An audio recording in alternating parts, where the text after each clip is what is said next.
should be, yeah.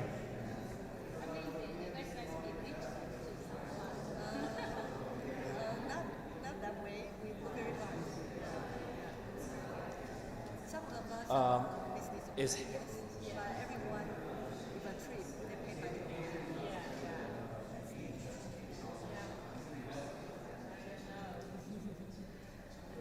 How about you? You also do some speech? Yeah, a lot. A lot. Yeah.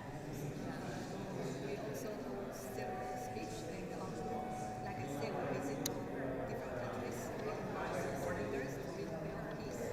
So far, including Dalai Lama and Nobel Peace Prize laureates and Nobel Peace. So maybe one day, if the pandemic is gone, we can have an opportunity to say something. Learn more about your work.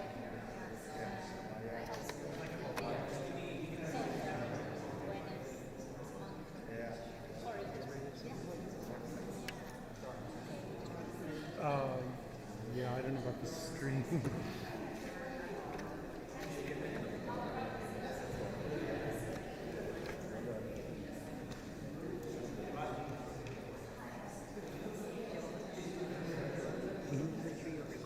Okay. Yeah. Oh, well, I'll start with about it because even though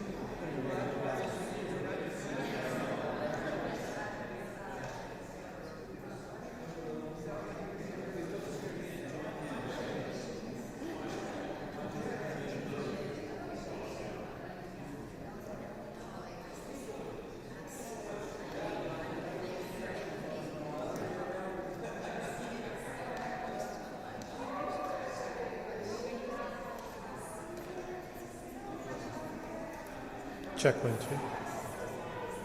2. Good evening, everybody. Good evening. Thank you, everybody, for coming. If everybody can please grab a seat. Ambassador Sam Brownback is on his way here. He came to the building. As soon as he walks in and we can have a seat, then we'll get started. Thank you so much.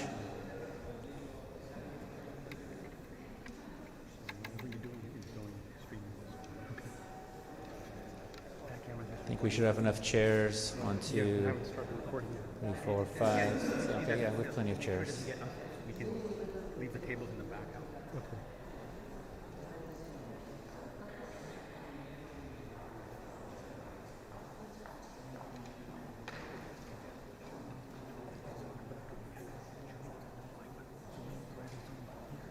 And I think we have just started the live video stream as well. So this is a streaming on YouTube, so be in your best behavior. We don't want anyone on the front page in about an hour. All right, so the ambassador is on his way. Oh, yes. Please join us. Actually, I was leaving it on to check on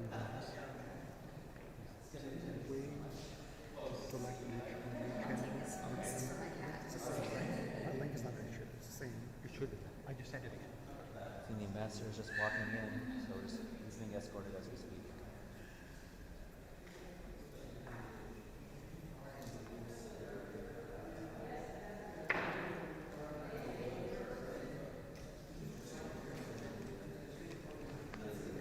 Oh, there we go.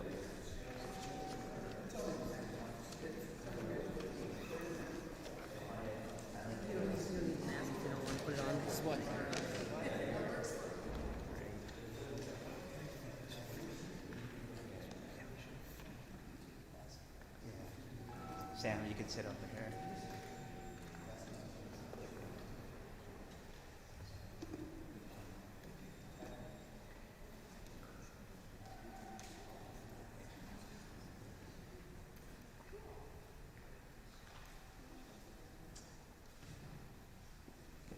Okay.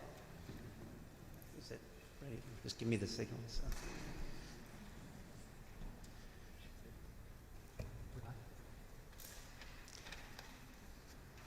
Ladies and gentlemen, good evening. Welcome to the Rayburn Foyer here on Capitol Hill.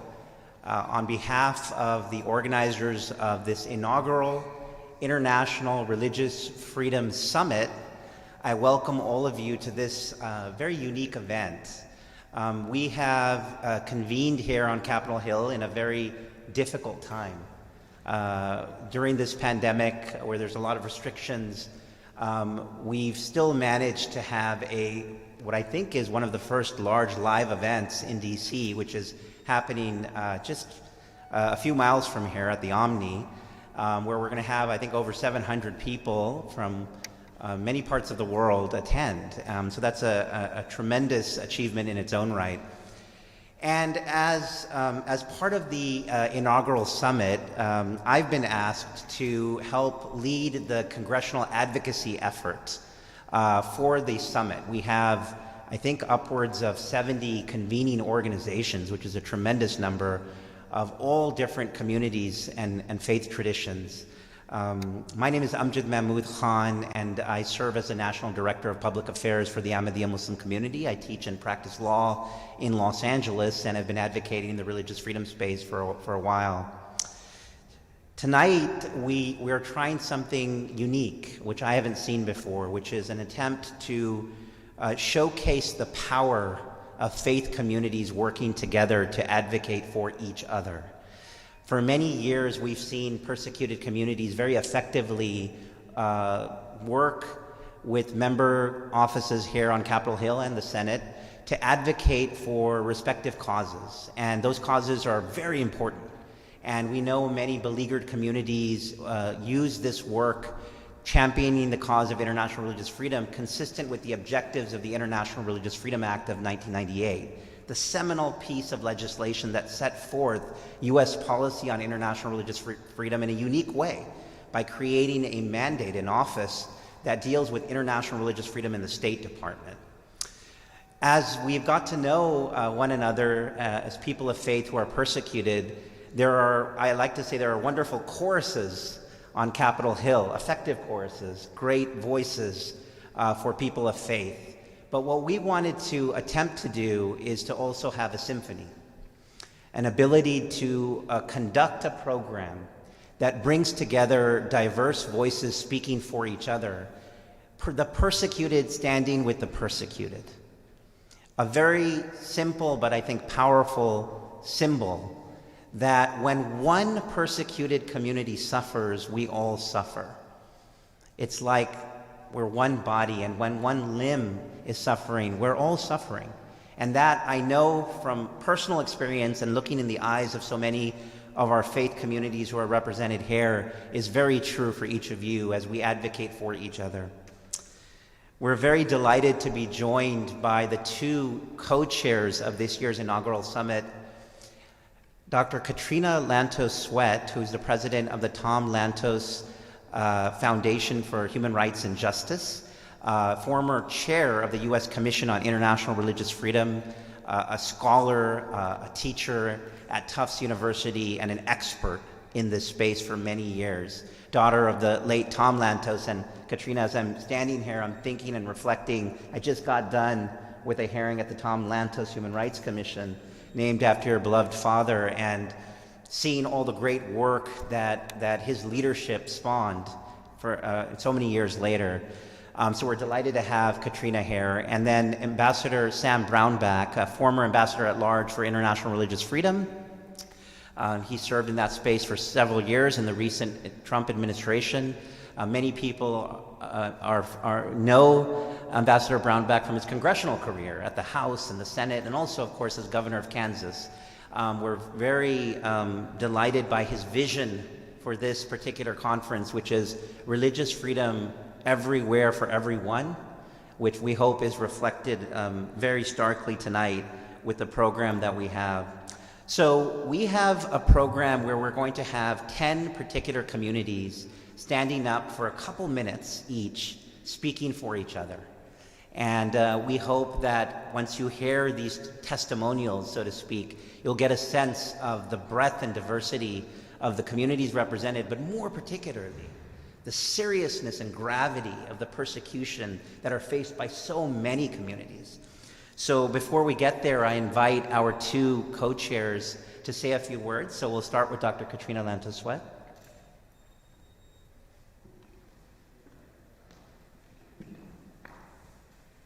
Thank you so much, Amjad. I have to say that Amjad is something of a magician or a miracle worker, as I've watched the way in which, against significant obstacles in this time when we're just emerging from COVID, that he has really created a very powerful advocacy week and movement involving so many different groups. It's just been incredibly impressive. And of course, my co-chair and friend, Ambassador Sam Brownback, really has moved mountains to bring this remarkable summit into being. I feel like there must be a little bit of heavenly intervention, because when Sam began this effort some months ago, and I was not in on the ground floor at that time, there was great uncertainty as to whether something like this could happen. What would be the situation with COVID, with restrictions, with all of the unknowns that were around them at that time. But he is, I think, a wonderful example of somebody who's willing to step out in faith, and we now see the results, and it really does feel like there's some heavenly blessing. And that wouldn't surprise me, because when so many people of integrity and faith and conviction come together, that has to draw forth some added blessings upon them. I love the theme of this particular gathering, of persecuted communities standing together, supporting one another, defending each other's rights, because it really does embrace that vision that we all have to have, that the rights of one are the rights of all. We don't have a zero-sum game where an advance for this faith community means somehow another is left behind. On the contrary, we link arms and we move forward together. And it is such a moving insight and understanding into what people of faith are about. We want that right of conscience, that right to live your life with integrity, to be protected and preserved for everyone, everywhere. And I know that I'm going to be very moved and uplifted by hearing your comments and your testimonies today. I think of the words of the ancient Jewish sage Hillel, who many of you may have heard of, who is believed to have lived about 100 years before the birth of Christ. And he's very famous for a simple sort of set of questions that he posed, but they echo down through the ages to us, and we should ask ourselves that same question. He said, if I am not for myself, who will be for me? And that's true. Each one of these communities, each one of us has to be ready to stand for ourselves. But he immediately followed by asking the question, but if I am only for myself, who am I? Meaning I'm not a person of much honor if all that I fight for, all that I stand for is my own rights. And then he said, if not now, when? And if not me, who? Wonderful questions, questions we can each ask ourselves, and questions that I think embody the spirit of this particular gathering. So I'm going to close, but some of you know I'm a mother of 7 children. Big achievement in my life. That's what I think they're going to put on my tombstone, because everything else I will have done will have been long forgotten, but they'll say, this very tired woman was the mother of 7 children. And I love them, and they're a wonderful bunch. But as you might imagine, sometimes in a family of 7 children, there was occasionally discord, occasionally arguing, occasionally less than, love and peace at home. And I remember one particular occasion when my 7 little darlings had been sort of at it with one another. And I wanted to try and teach them a lesson in a fun way about how they would be better and stronger together. So I gathered up a bunch of pencils from all those, little cups everybody has in their home where you throw all your old pens and pencils. And I gave each one of them a single pencil. And I said, I'd like you to try and break that pencil. Well, this was pretty exciting. I mean, how often did mom encourage them to engage in destructive behavior like breaking a perfectly good pencil? So they were thrilled, and of course the boys were, proud to show off their big muscles, but everybody was pretty good at breaking the pencil. Then I brought out another group of 7 pencils, but these were bound together with a rubber band. And I said, now I'd like you to break these pencils. Well, everybody wanted to give it a try. And again, the boys in particular were like, I can do it. But of course, nobody could break those 7 pencils when they were together, when they were bound together.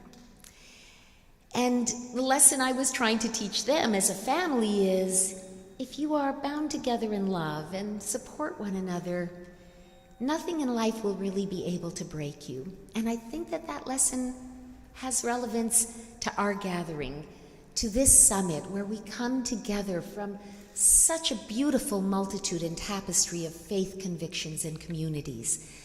And as Amjad has said so eloquently, if we are for each other, if we stand together, if we defend each other's rights, we will be strong, unbreakable. So thank you all for welcoming me here, for being part of this really historic event, and for the lives of integrity and faith and courage that you are each leading. You inspire me in more ways than I can say. Thank you so much.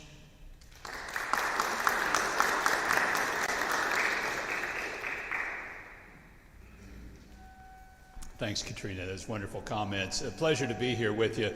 This is the calmest and quietest I've ever seen the Rayburn foyer for an event. I mean, normally the walls are bouncing and people are ducking in and out. It's all crazy, and you can actually hear something here. And but I don't like it's the COVID circumstances. We're just now kind of climbing out, obviously, of COVID.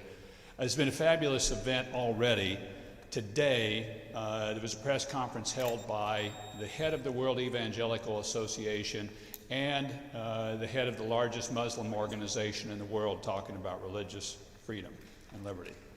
And I thought, praise be to God. That's what we need. We need to stand up for each other. And you're here shortly going to hear a direct example of that. If we're going to get religious freedom for everybody, everywhere, all the time, we've got to fight together. We've got to stand together. We've got to be those pencils bound together. We got 30 distinct faith communities joining to co-sponsor this event.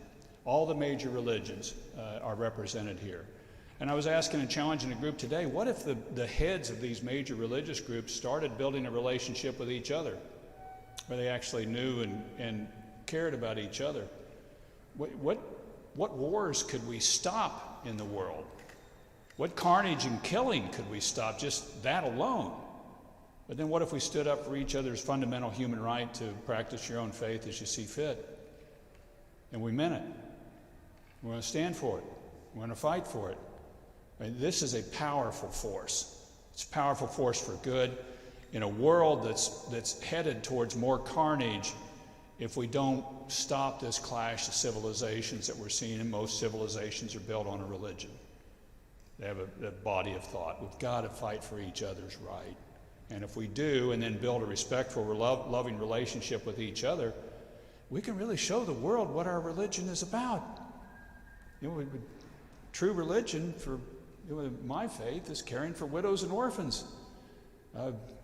I follow Jesus, and he said, love your neighbor. He said, also love your enemy. You kind of go on, well, it's easier with my neighbor than my enemy. I know, but I still said the same thing. And most of the religions call for the same thing. But we don't practice it with each other. We'll practice it within our own faith and maybe our neighborhood, but what about reaching out to each other? And I think the world is just waiting, just yearning to see that moment. And maybe it's this trial of religious persecution that's grown so aggressive around the world, where 80% of the world community is under persecution of some type.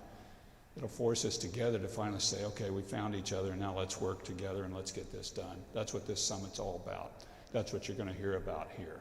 And that's what we need to live as we move forward, and I hope catapult forward from this event. God bless you all.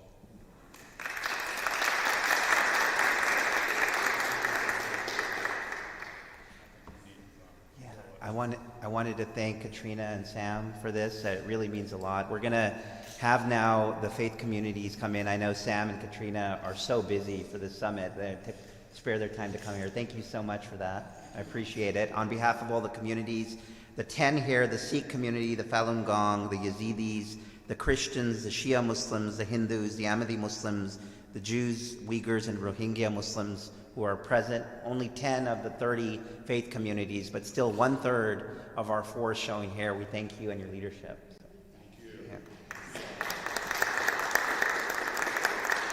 So we're going to... That's nice. If I could, somewhere, if I had a role, I'd hire him. If it's possible. It's great. Thanks, Al. Thank you. I appreciate it, Ambassador. So we're going to get started with these testimonials now, and the Sikh community today, speaking for the Sikh community today, is a member of the Yazidi community, Heather Elias, president of Yazda Global Yazidi Organization. So Heather, are you here? You can kick things off for us, please.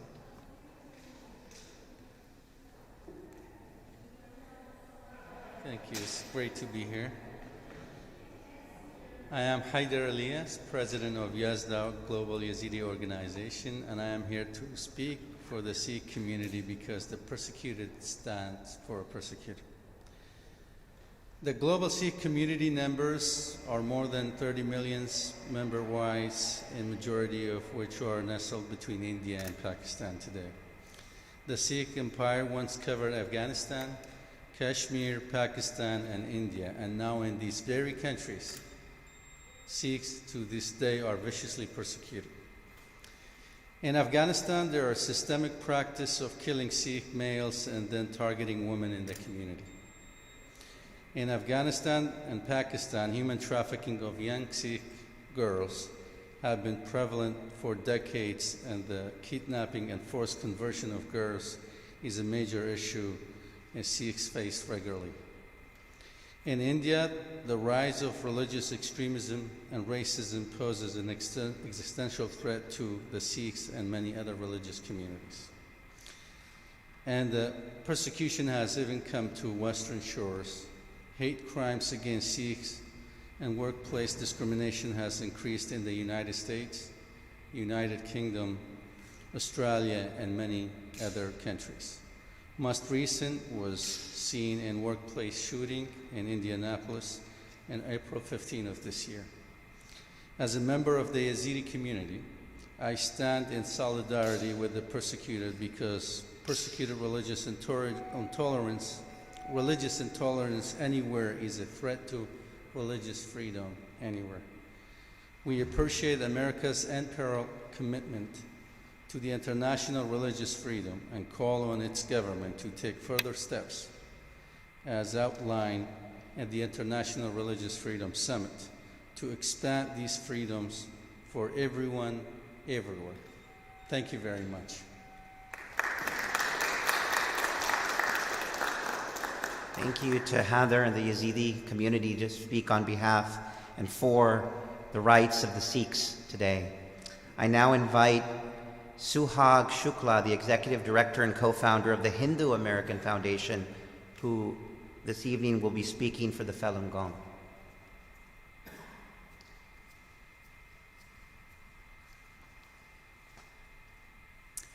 My name is Suhag Shukla, Executive Director and Co-Founder of the Hindu American Foundation, and I am here to speak for the Falun Gong community because the persecuted stand for the persecuted. As an ancient spiritual practice that was open to the public in the 1990s, Falun Gong is now a global religious movement practiced by millions of people around the world. Sadly, the Chinese communist regime has sanctioned the persecution of Falun Gong for more than 2 decades. Millions of Falun Gong practitioners in China suffer from layoffs, arbitrary detention, beatings, rape, forced labor, torture, and even death. Falun Gong practitioners are the primary victims of the evil practice of forced organ harvesting in the last 20 years. Chinese authorities use surveillance technology with the help of big high-tech companies to monitor Falun Gong and other minorities, curbing their freedoms and making them vulnerable to intimidation, harassment, kidnapping, and arrest. China defames and disparages Falun Gong in the US and other countries through its global media entities, while forbidding foreign media agencies to broadcast in China. As a Hindu, I stand in solidarity with the persecuted because Hinduism teaches that the divine is equally present in all, which makes us members of a family related through the shared divine presence.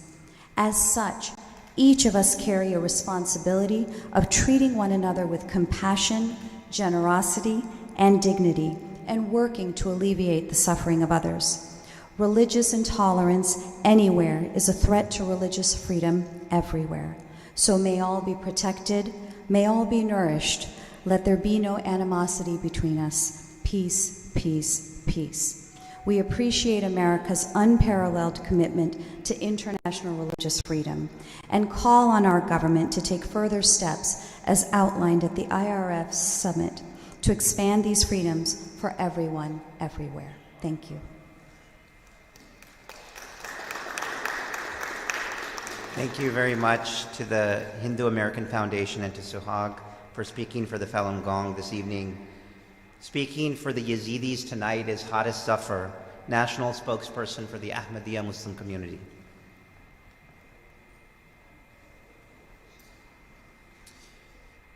Good evening. My name is Haris Zafar, serving as National Spokesperson for the Ahmadiyya Muslim community here in the United States. And I'm here today to speak for the Yazidi community because the persecuted stand for the persecuted. Yazidis profess to be followers of an ancient monotheistic faith and are concentrated in Iraq. In 2014, Yazidis were the target of genocidal acts by ISIS. Thousands of women and girls were kidnapped, enslaved, and subjected to sexual violence. A report on international religious freedom for Iraq, those Yazidi women who bore children as a result of rape were forced to convert to Islam and register their children as Muslims in order to obtain IDs, passports, and services. Yazidi journalists have observed that what ISIS did to them by force, this National Card Act now did to them by law. Some 80 mass graves have been found in Sinjar, the Yazidi homeland in Iraq. All these innocent people were killed by ISIS simply because of their faith. Nearly 3,000 are still missing, mostly women and children. As a Muslim and a member of the Ahmadiyya Muslim community, I turn to the Holy Quran, which enshrines universal human values by uniting mankind under the banner of humanity and guaranteeing the rights of every individual to live in freedom, equality, liberty, and justice. In his last visit into the US in 2018, the Khalifa, a worldwide head of the Ahmadiyya Muslim community, His Holiness Mirza Masroor Ahmed, cited this Quranic principle, and he concluded saying, quote, Islam's teachings unite mankind and foster a spirit of mutual love and respect between all people, irrespective of racial, religious, or social backgrounds. It is a religion that breaks down barriers and encourages peaceful and tolerant dialogue, end quote. Thus, I firmly stand in solidarity with the persecuted because religious intolerance anywhere is a threat to religious freedom everywhere. We do appreciate America's unparalleled commitment to international religious freedom, and we call on its government to take further steps as outlined here in the IRF Summit to expand these freedoms for everyone, everywhere. Thank you so much. Thank you, Haris, and to the Ahmadiyya Muslim community for speaking for the Yazidis tonight. Speaking for the Christian community tonight is Daniel Spiro, co-founder and president of the Jewish Islamic Dialogue Society of Washington. Daniel?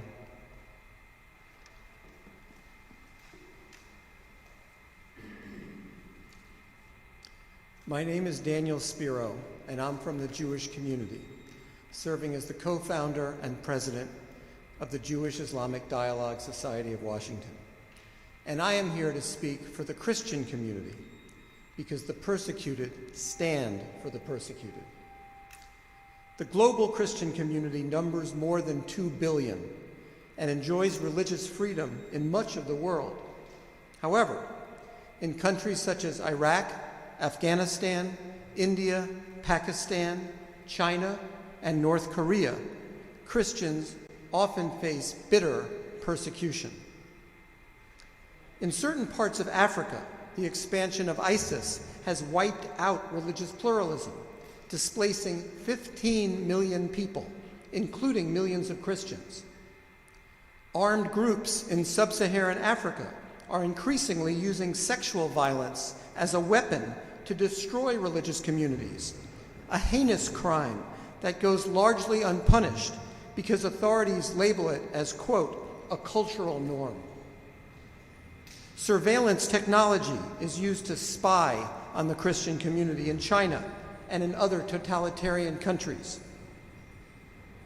Similar technology is used in Latin America to track so-called critics of the government from among the faithful, which curbs the freedom of religion and the freedom of expression. Legal frameworks such as blasphemy, apostasy, and heresy law. These laws are continually used to persecute and muzzle Christians in countries around the world. As a member of the Jewish community, I stand in solidarity with the persecuted because justice is important in my faith. Albert Einstein once said, and I quote, "The pursuit of knowledge for its own sake, an almost fanatical love of justice, and the desire for personal independence. These are the features of the Jewish tradition which make me thank my lucky stars that I belong to it," unquote. I am here because religious intolerance anywhere is a threat to religious freedom everywhere. We appreciate the United States' unparalleled commitment to international religious freedom, and we pray that further steps can be taken to expand these freedoms for everyone, everywhere. Thank you.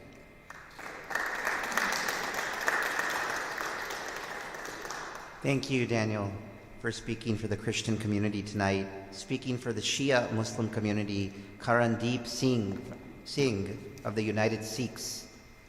Karandeep.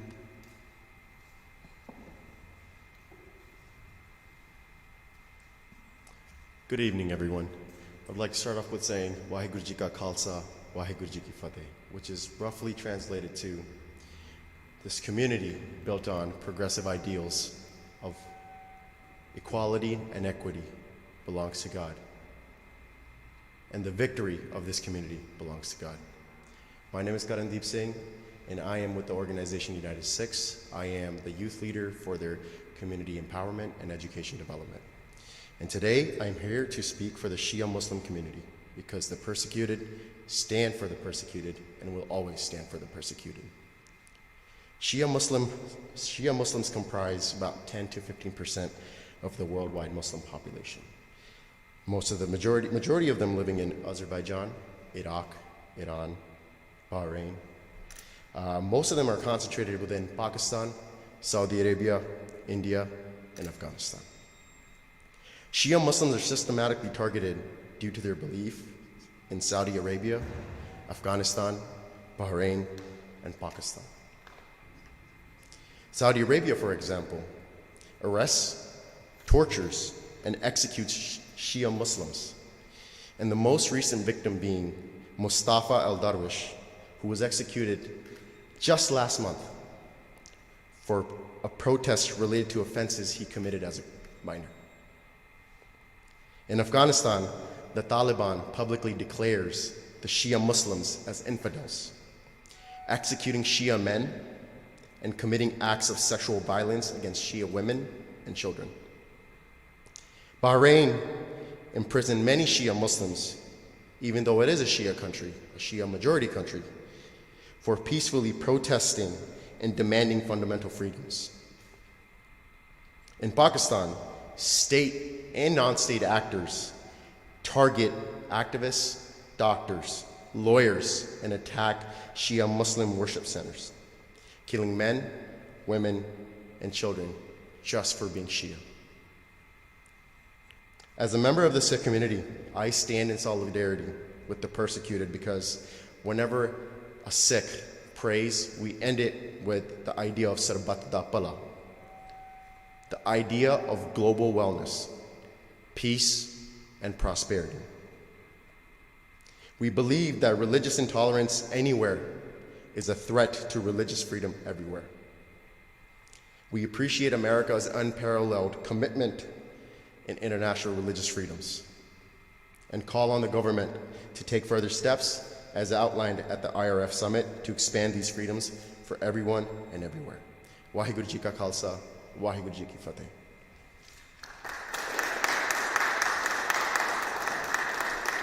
Thank you, Karandeep, and to the United Sikh community for speaking for the Shia Muslims tonight. Speaking for the Hindus tonight is Umar Kanath, Chairman of the Executive Committee of the World Uyghur Congress.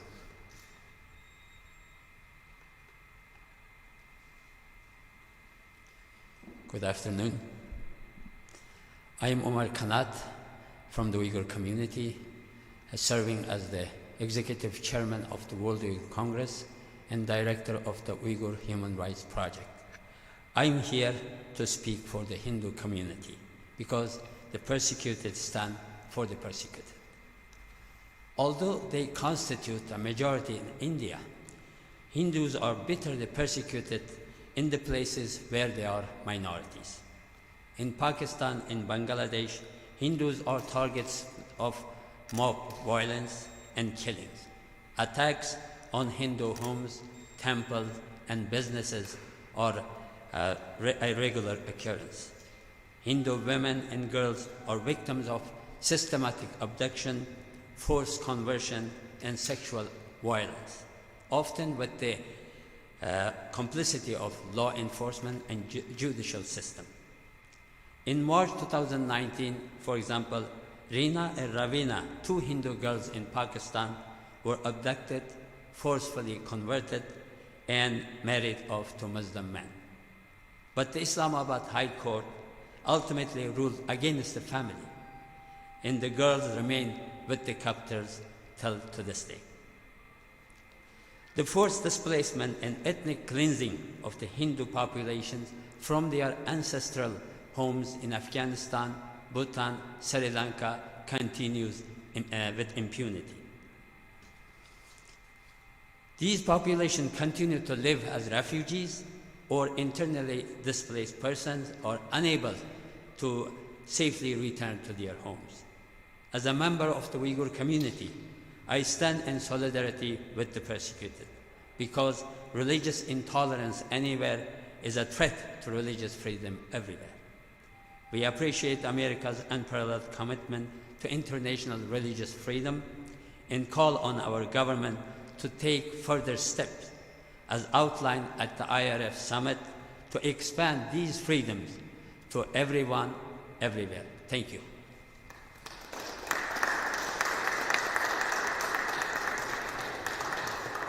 Thank you, Umar, and to the Uyghur community for speaking tonight on behalf of the Hindu community. Our next speaker is speaking for the Ahmadi Muslim community, and that's Matthias Bertula, Director of Advocacy at International Christian Concern.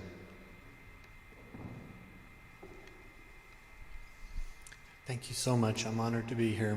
My name is Matthias Bertula, and I serve as and I'm from the Christian community, serving as Director of Advocacy for International Christian Concern. And I'm here to speak for the Ahmadiyya Muslim community because the persecuted stand with the persecuted.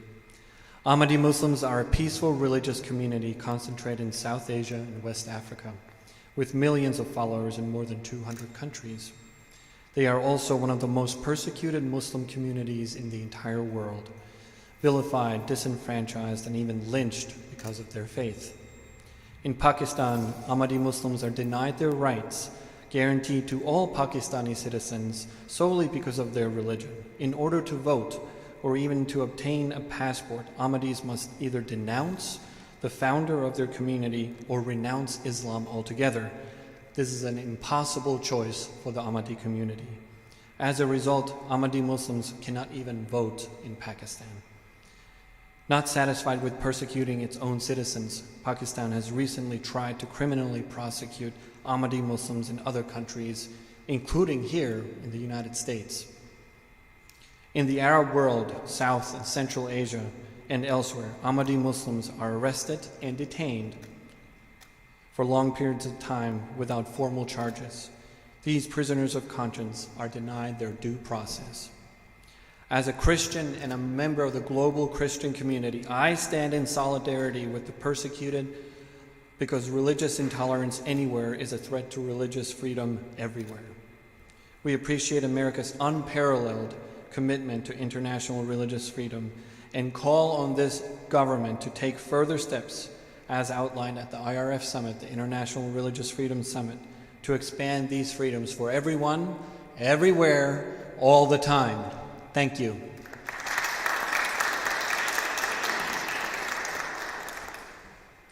Thank you, Matthias. We appreciate that. We appreciate the Christian community tonight speaking for the Ahmadiyya Muslim community. I now ask Wei Wei Nu of the Rohingya Muslim community. She will be speaking for the Jewish community tonight.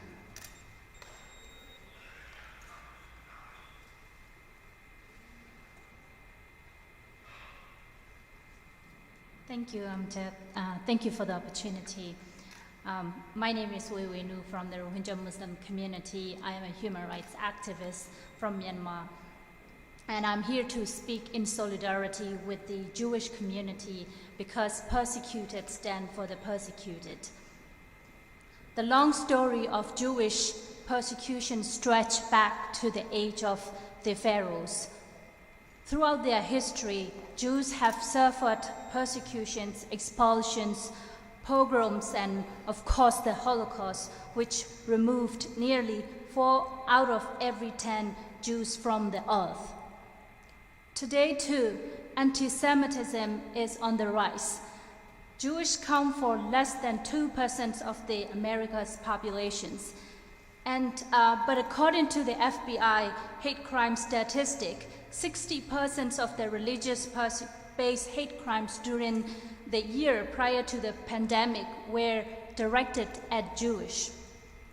In Europe too, verbal and physical attacks on Jewish, the vandalizing of businesses, defacing of synagogues, and desecrations of cemeteries all reflect a troubling increase in anti-Semitism that must be addressed through a concerted effort of governments and civil societies. As a Muslim and member of Rohingya community, facing some similar situations in Myanmar, I stand in solidarity with the persecuted because the religious intolerance anywhere is a religious intolerance, a threat to religious freedom everywhere. We appreciate America's unparalleled commitment to international religious freedom, and especially the work of the Special Envoy to monitor and combat anti-Semitism and the White House Jewish liaisons. We call on the US government to expeditiously fill both these positions, which are currently vacant, and take further steps as outlined at the IRF International Religious Freedom Summit to expand these freedoms for everyone, everywhere. Thank you very much.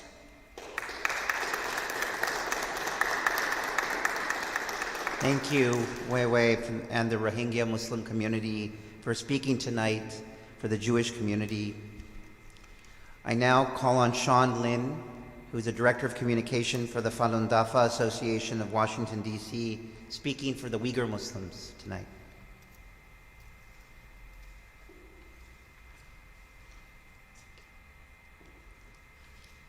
Thank you very much.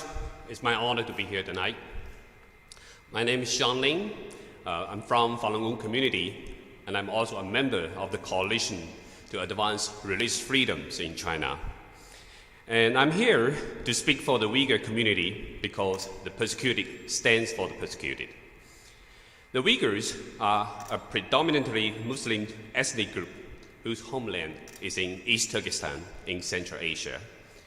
And this region is called the Xinjiang Uyghur Autonomous Region by the Chinese government. There are about 12 to 20 million Uyghurs in their homeland and about another 1 million living in the diaspora. So at the hands of Chinese government, Uyghurs suffers mass political imprisonment, torture, disappearance due to their faith and their ethnic identity.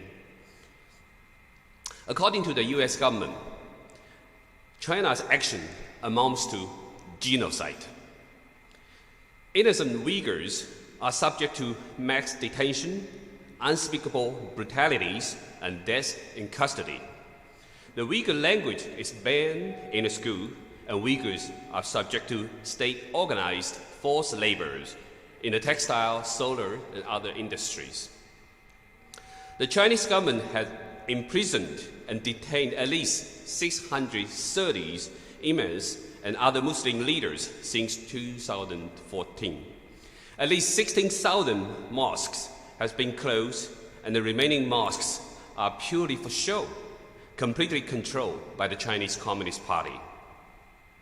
As the Chinese Communist regime is waging wars against all religious groups, we are all obligated to expose the evil nature and deeds by the Chinese Communist Party.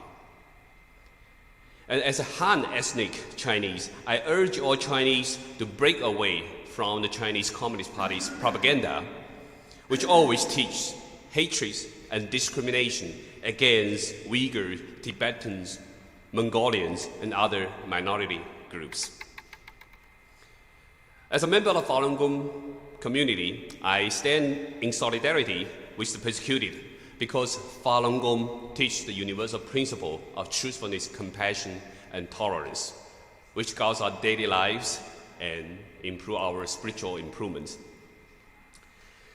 So we appreciate Americans' unparalleled commitment to international religious freedom and call on its government to take further steps as outlined in the International Religious Freedom Summit to expand these freedoms for everyone and everywhere. Thank you.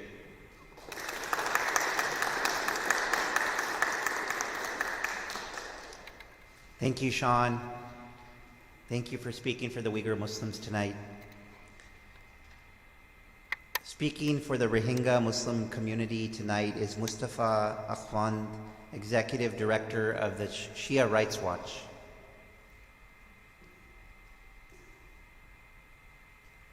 Good evening.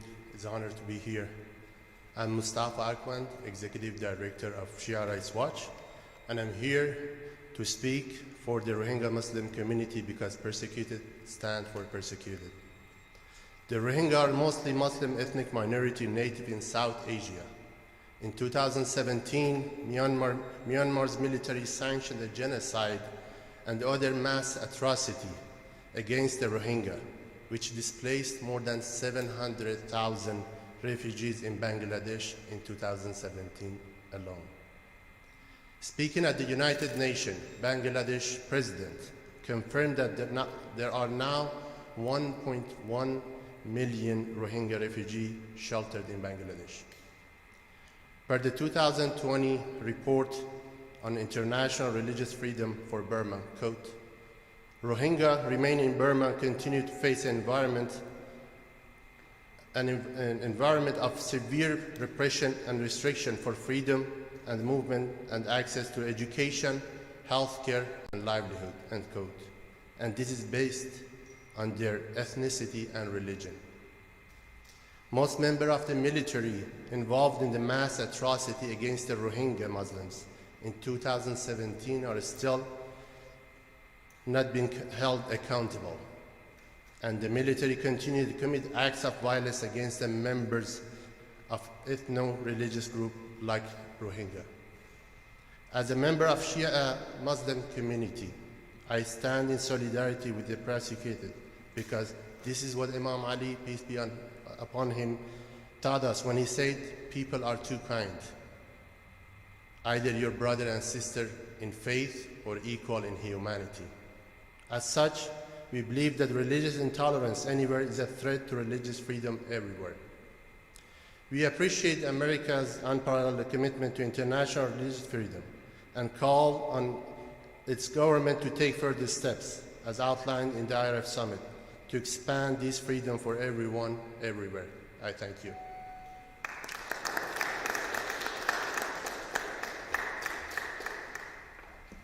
Well, I just wanted to express here at this moment how powerful that was to hear in these halls of Congress. I know for so many of the persecuted communities here represented, the 10 tonight of the 30 that are attending the summit, this was something quite different.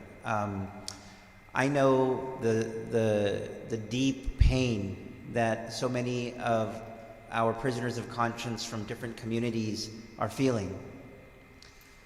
I know, having visited abroad some of these prisoners of conscience, having seen firsthand their suffering, that they are watching.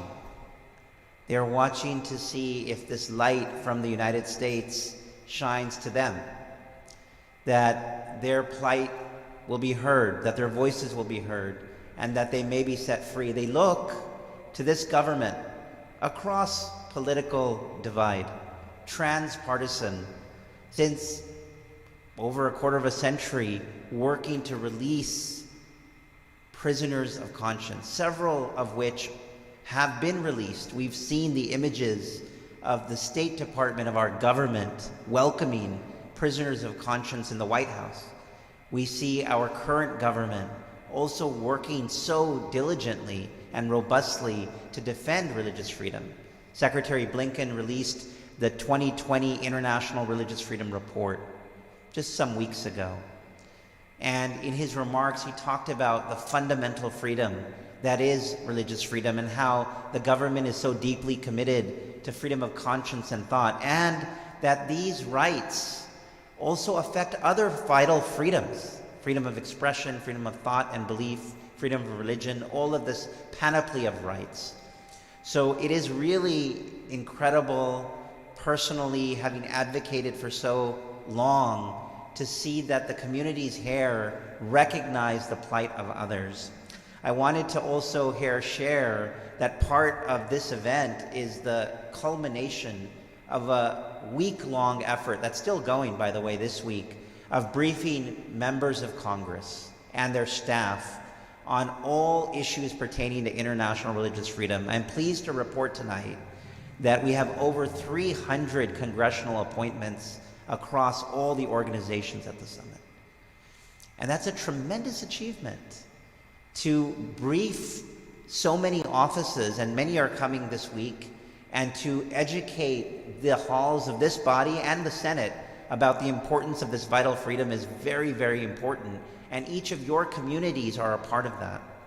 I want to thank Congresswoman Jackie Spear, who is the co-chair of the Ahmadiyya Muslim Congressional Caucus.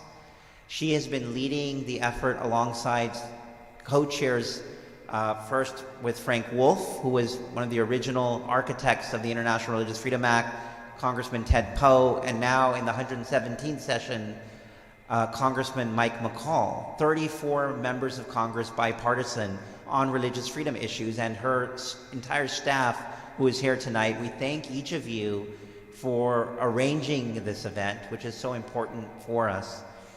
I also wanted to take this opportunity to acknowledge many of the congressional leaders who have expressed their support for this event. As you know, this is a week that's not where Congress isn't in session, but nevertheless, there have been many offices, beginning this morning, when we heard from Congressman French Hill, who met with this group here and expressed his support. He's in the 2nd District of Arkansas, and we're really amazed by his support. We believe that members of Congress are deeply committed to this as well. I wanted to also invite now, he just walked in actually, Congressman Pete Aguilar, my friend from Southern California. Hi Pete, thank you so much for coming. Congressman Pete has been here with appropriations markup, and Congressman, here in this room are 10 faith communities. The Sikh community, the Falun Gong, the Yazidis, the Christian community, the Shia community, the Hindu community, the Ahmadi Muslim community, the Jewish community, the Uyghur community, and the Rohingya Muslim community. All 10 speaking for each other tonight. And I know all of the work that Pete has done, personally have witnessed for the sake of religious freedom, working for all persecuted communities, working on this issue domestically and abroad. Pete, I would like to invite you to share a few words if you can. Thank you, Amjad, and I've seen Amjad's leadership firsthand in Southern California, and so I know when we talk about building coalitions in the faith-based community, you have no better friend and advocate than Amjad. So thank you for being here. Thank you for being here and speaking with one collective voice, because religious freedom affects all of us. And so thank you for coming together. As a former mayor, the events I loved the most were our interfaith events, because it brought our community together.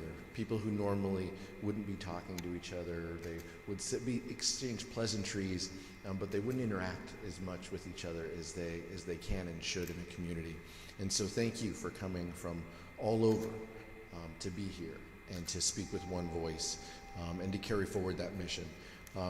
My apologies are that there aren't more members here. This is a committee work week, so many of our committees are home in our districts.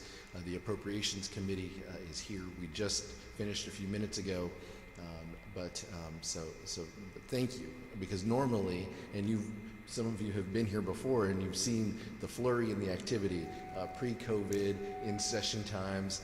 It's crazy, and Amjad really would have earned his money if that was the case, because members would be popping in and out for 90 seconds and 3 minutes.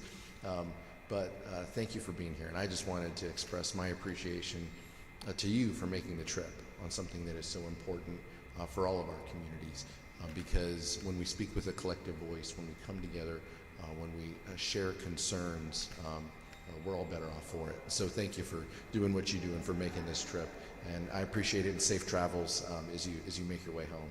Thank you so much, Amjad.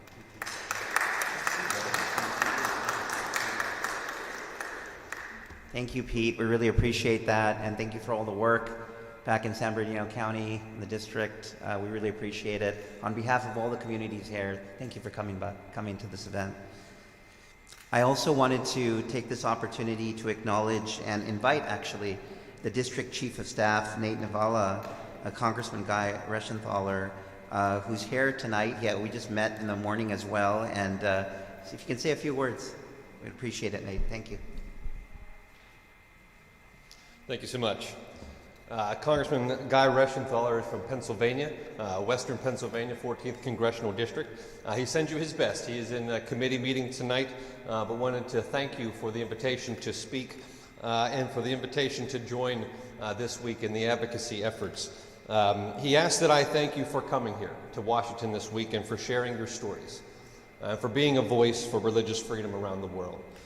He wants you to know that he hears you and that he stands with you, and many other members of Congress as well. Congressman Reschenthaler believes that we must protect and promote the right of all citizens to practice their religion freely and without interference of any government. Religious tolerance has been a bedrock and principle of the United States government since its founding, and the freedom of religion is not simply the ability to believe and to worship as we see fit, but rather it is our right to keep our beliefs from being imposed upon. Since coming to Congress, Congressman Reschenthaler has constantly supported proposals aimed at upholding our religious liberties. And the very first time he ever spoke on the House floor, he took this opportunity to stand against racism, against bigotry in all forms of religious bigotry, and there is no place for hatred around the world or anywhere. The severe increase in violence and attacks and rhetoric against people of faith must not be tolerated. When the rights of any community are under attack, the rights of all of us are under attack. We must stand together to condemn these acts and do all that we can to shine light on this cause of freedom.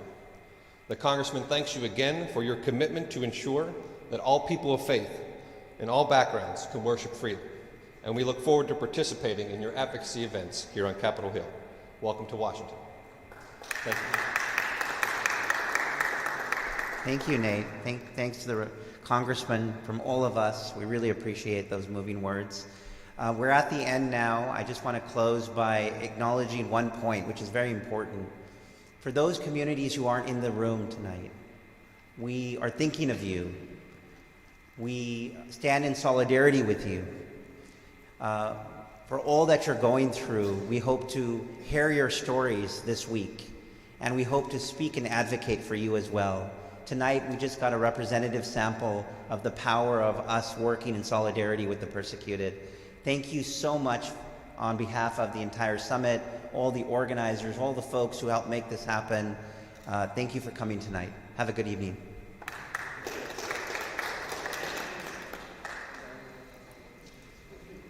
May I ask all the representatives of the faith communities to take a group picture, if you can?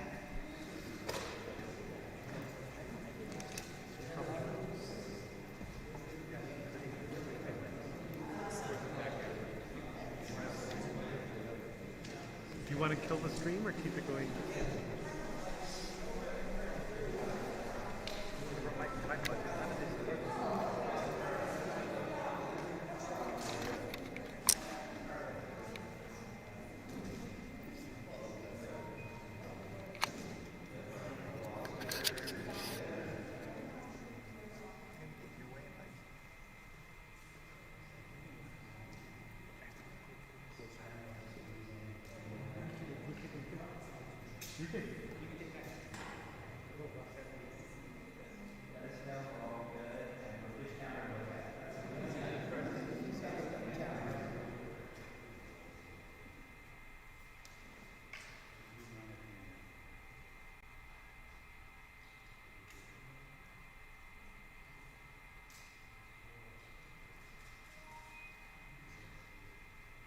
Stay right there, please. One more at the end.